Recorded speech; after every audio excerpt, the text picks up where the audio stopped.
Mais stigmatiser des enfants, c'est trop lamentable.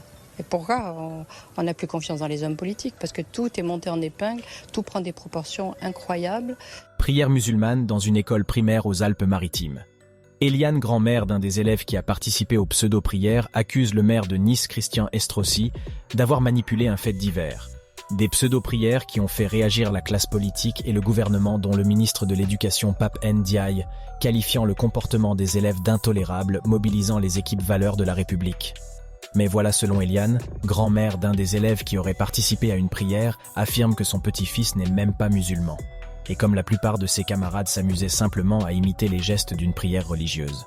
Avant que le maire ne tienne ses propos, qu'il aurait fallu qu'il vérifie ses sources, puisque moi, mon petit-fils faisait partie du groupe qui jouait et qui faisait une imitation de la prière, et qu'il n'y avait aucune intention, aucune religion au milieu, c'était vraiment qu'un jeu. Franchement, pour les connaître tous, des enfants de 9-10 ans, ils sont pas du tout là-dedans, hein.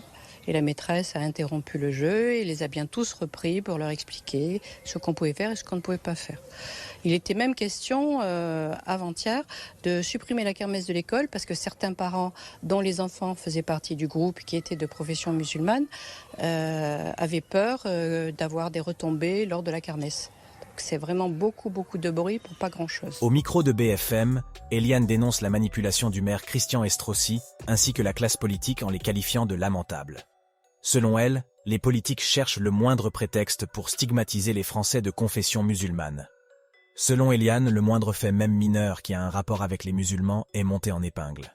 Un constat partagé par les musulmans de France depuis plusieurs années et qui pousse certains Français comme Eliane à ne plus croire en la sincérité des politiques. Et la maman d'un des petits garçons était quand même assez inquiète. Pourquoi? Parce que toujours pareil, la stigmatisation, c'est néfaste pour tout le monde, y compris pour les gens qui ne sont pas concernés. Mais stigmatiser des enfants, c'est trop lamentable. Et pourquoi on n'a plus confiance dans les hommes politiques? Parce que tout est monté en épingle, tout prend des proportions incroyables et ça nuit à la solidarité. Il y a une obsession de votre part, c'est obsessionnel. Il faut continuellement que vous parliez de tout ce qui, de près ou de loin, permet de montrer du doigt les musulmans. Alors, je le redis, vous pouvez dire que ce n'est pas votre avis, c'est le mien. Je dis qu'il y a une obsession contre les musulmans dans les médias et dans la parole officielle de ce pays. Donc le problème de l'école, c'est le nombre de profs qui manquent, l'insuffisance de l'accueil, l'impossibilité de discuter. Alors vous voyez, les mœurs, les habitudes, les habits, tout ça change. C'est pas la peine d'en faire des drames et d'embêter 6 millions de musulmans dans ce pays en les montrant du doigt tous les 5 minutes.